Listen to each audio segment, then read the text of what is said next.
قدرمنو لیدونکو او خوږو زده کوونکو السلام علیکم ورحمت الله وبرکاته. په دې هیله چې ټول روغ رمټ او د صحت په جامو پټ وئ او هغه درسونه چې په تیرو درسو کې تاسو زموږ سره ملګري وئ هغه مو خدای دې وکړي چې په یاد مو پاتې شوي وي او له هغې څخه مو ګټه اخیستې وي. په تیرو درسونو کې مو که په یاد وي موږ د تودوخې په هکله او همدارنګه د تودوخې د ساتنې په هکله او د ترموز د جوړښت په هکله هغه څه چې هغه اړین وو هغه مو ستاسو سره شریک کړي وو. الله دې وکړي چې له هغې څخه مو ګټه اخیستې وي. په دې هیله چې زما سره پاتې شئ. نن زموږ د اتم ټولګي فزیک 14م درس دی چې موضوع مو احتراقي انجنونه دي. دغه درس تاسو د کتاب په 32مه پاڼه کې شتون لري. تاسو کولی شئ چې له خپلو کتابو څخه په ګټه اخیستنې سره زما سره مل واوسئ. خواږه زده کوونکو احتراقي انجنونه څه شی دي او څنګه کار کوي؟ که د الله رضا وه د درس تر پایه پورې به په دې باندې بحث او خبرې کوو. دا باید ووایم چې بشر نن په دې توانېدلی دی چې د تودوخې څخه په صنعت کې په ډېره لویه پیمانه ګټه واخلي او مختلف ماشینونه په حرکت راولي. د ځمکې پر مخ د موټر او موټر سایکلو په واسطه ګرځېدل، همدارنګه په فضا کې د الوتکې او راکټ په واسطه پرواز کول، الوتنه کول، هغه دا هغه څه دي چې د تودوخې بیلګې په صنعت کې ښیي. یعنې دا ټول هغه څه دي چې بشر توانېدلی دی چې صنعت ته دومره وده ورکړي چې الوتکه په فضا کې پرواز وکړي، الوتنه وکړي او همدارنګه راکټ یا هغه سفینه فضا ته واستوي چې دا ټول د تودوخې له برکته کې او هلته د تودوخې انرژي په میخانیکي انرژي باندې بدلیږي او دغه کړنې رامنځته کوي. همدارنګه موټر سایکل انجن چې یو پترولي انجن دی چې د احتراقي انجنونو له ډولونو څخه یو ډول دی. په دې انجن کې لومړی پترول د سلنډر دننه راودل کیږي چې د راودلو پړاو په نوم مشهور دی. همدارنګه بیا د پیستون په لوړېدو سره د سلنډر په منځ کې په پترولو باندې فشار راځي او د سون هغه توکي د تودوخې لوړې درجې ته پورته کیږي. یعنې د سون توکو درجې لوړیږي چې دغه پړاو ته د تراکم پړاو ویل کیږي. د تراکم په نوم باندې نومول کیږي دا پړاو. او وروستنی ټکي ته د پیستون د رسیدو سره په سلنډر باندې د پلک په واسطه د برېښنا یوه جرقه واردېږي چې هغه کولی شي هغه د سون توکي اور واخلي. په دې صورت کې یو لوی انفجار صورت نیسي، انفجار رامنځته کیږي چې د تودوخې درجه ډیره لوړه ځي چې د انفجار په اغیزه کې پیستون د سلنډر ښکته خواته ځي. د سلنډر ټیټ ټکي ته د پیستون د رسیدلو په وخت د سلنډر د تودوخې کړکۍ پرانیستل کیږي. د پیستون د رسیدو په وخت کې د سلنډر د تودوخې کړکۍ چې کله پرانیستل شي هغه ښکته لور ته حرکت کوي او له سلنډر څخه ټول سوځېدلي لوګي او هغه ګازونه چې هغه څنګه کې وځي پاتې نه وي چې دغه مرحله په 4 پړاوونو کې بشپړه کیږي چې هغه به انشاءالله زه تاسو سره شریکه کړم. څرنګه چې د دې ماشینونو د کار میخانیکیت په 4 زماني مرحلو کې ترسره کیږي. له دې امله دا ډول ماشینونه د 4 وختي ماشینونو په نوم باندې هم یادېږي. ګرانو زده کوونکو که تاسو خپل کتاب ته مراجعه وکړئ په کتاب کې تاسو داسې تصویرونه لیدی شئ د غنځیرو ته په کتو سره. دا هغه د انجن یو تصویر دی چې په لومړي پړاو کې څنګه کې د راودلو یعنی تیل د کش کولو مرحله ده چې په دې کې خپله انرژي د تیلو انرژي هغه څنګه کوي پوره کوي او ورکوي دوه مرحلې ته. په دوم مرحله کې څه کوي؟ په دوم مرحله کې دغلته د دوی طریقه تیل راځي او له دغه دغه د هوا لار ده چې له دې طریقه هوا راځي داخلي او څنګه کې د انجن په د سون په توکو باندې فشار واردوي چې دې ته د تراکم مرحله ویلی شي یا د تراکم پړاو په نامه باندې یادیږي. همدارنګه دریم پړاو چې دی تاسو په تصویر کې وینئ چې دلته ورته لیکلي د اور اخیستلو. کله چې فشار پرې وارد شو د هغې د تودوخې درجه لوړیږي او بالاخره دغو پلک په ذریعه سره چې جرقه تولیدوي دا دلته څنګه کې اور اخلي او د تودوخې درجه لوړه ځي. او په څلورم پړاو کې د لوګي د وتلو مرحله ده. دا هغه مرحله ده چې له هغه موادو اور اخیستی دی او کولی شي چې هغه اضافه ګازونه او لوګی له دغې لارې څخه خارج شي چې دغو ته د انجن د کار ډول ویل کېږي. یعنې انجنونه په موټرو، په موټر سایکلو، په الوتکو، په دغو شیانو کې په دې ډول باندې کار کوي. په هغې کې هغه د تودوخې انرژي په میخانیکي انرژي باندې بدلیږي او هغه موږ او تاسو د دې شاهد یو چې ډېرې لویې لاسته راوړنې او ښې پایلې لري. یعنې کله چې الوتکه په فضا کې الوتنه کوي یا هغه راکټونه یا هغه سفینې چې فضا ته استول کېږي هغه د دې ډېرې ښې بېلګې دي چې د تودوخې انرژي په صنعت کې ډېره په لویه کچه او لویه پیمانه باندې کارول کېږي او بشر په دې توانېدلی دی چې د دغه په اغیزه کې وکولی شي چې ډېرې ښې لاسته راوړنې ولري.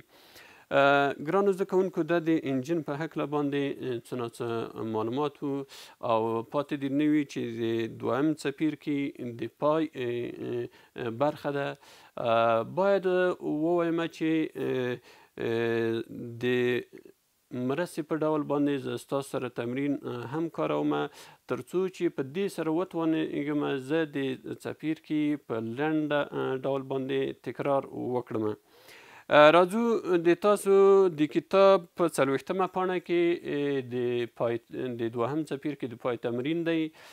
دغه پوښتنې چې کومې د څپرکي په پای کې راځي که مو په یاد وي په تیرو درسو کې هم زموږ ټینګار په دې وه چې د څپرکي د پای لنډیز او د څپرکي د پای تمرین دې ته باید تاسو ډېره پاملرنه وکړئ تر څو تاسو په موضوع باندې حاکمیت پیدا کړئ او هغه څه مو چې لوستي دي او یا څه اورئ هغه ستاسو په ذهن کې ښه ثبت شي. راځمه لومړۍ پوښتنه په دې باندې پیلېږي چې پوهیږئ چې ماده په دریو حالتونو کې شتون لري. جسمونه په کومو حالاتو کې د هدایت په طریقې سره تودوخه انتقالولی شي او ولې؟ پوښتنې ته په کتو سره پوښتنه زموږ دوه پړاو لري، دوه برخې لري. یو دا ویلي دي چې کوم توکو کې دي چې هغه تودوخه د هدایت په ډول باندې لیږدوي.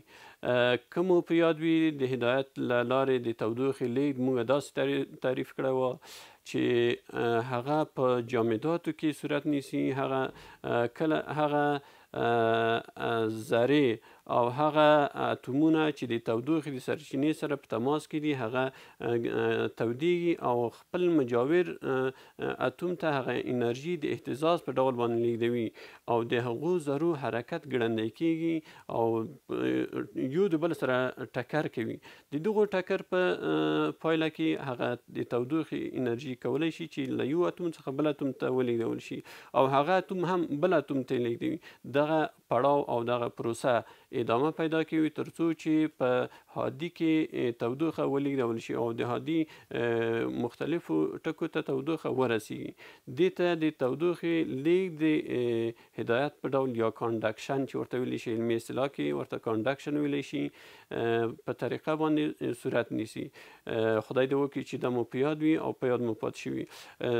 نو راځو د پوښتنې دوه ځوابونه دي، دوه برخې دي. یو دا چې تودوخه په د هدایت له لوري په کومو جسمونو کې صورت نیسي. باید ووایو چې په جامداتو کې بالخصوص په فلزاتو کې د تودوخه انتقال د هدایت له لوري صورت نیسي. دوهم هغه خبره چې ولې دا صورت نیسي، ځکه هغه مالیکولونه ګرمیږي، هغه ګرمه شوي یا تودوخیزه انرژي خپل مجاور یا خپل ګاونډي اتوم ته ورکوي او بالاخره دا پروسه ادامه پیدا کوي تر څو چې په هادي کې تودوخه ولیږدول شي. دوهمه پوښتنه ده کوم مواد او توکي د تودوخې د جریان یعنی کانویکشن په طریقه سره انتقالوي. یعنی کوم توکي داسې دي چې هغه د تودوخې لیږد د جریان له لارې صورت نیسي. که مو په یاد وي د کانویکشن له لارې موږ د تودوخې لیږد داسې معرفي کړی و چې هغه د مالیکولونو تبادله ده. یعنی هغه مالیکولونه، هغه اتومونه چې د تودوخې له سرچینې سره په تماس کې دي، هغه څنګه کې کثافت یې کمیږي، حجم یې لویږي، هغه پورته لور ته حرکت کوي او تشه یې هغه ساړه مالیکولونه نیسي، هغه ډکوي.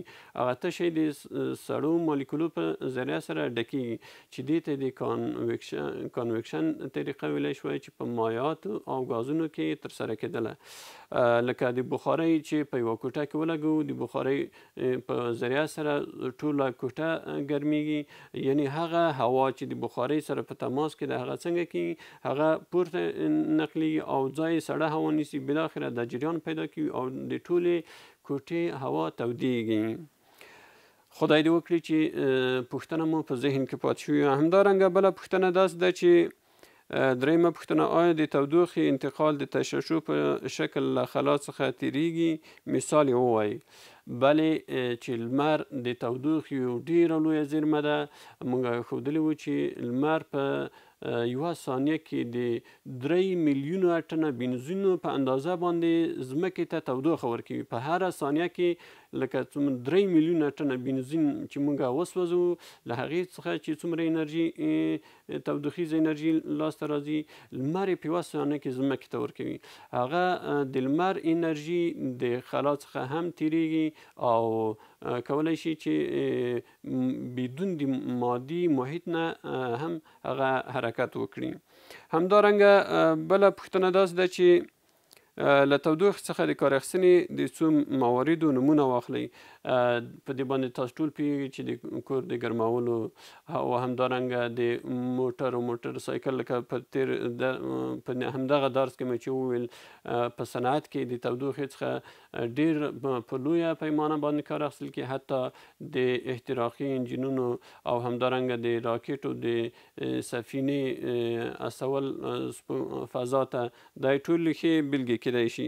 همدارنګه په هڅوي بټیو کې د تودوخې څخه په ډېره لویه پیمانه باندې کار او ګټه اخیستل کېږي. پنځمه پوښتنه داسې ده، په ژمي کې د خپلو کورونو د کړکیو له لارې د تودوخې له ضایع کېدو څخه د مخنیوي لپاره څه باید وکړو؟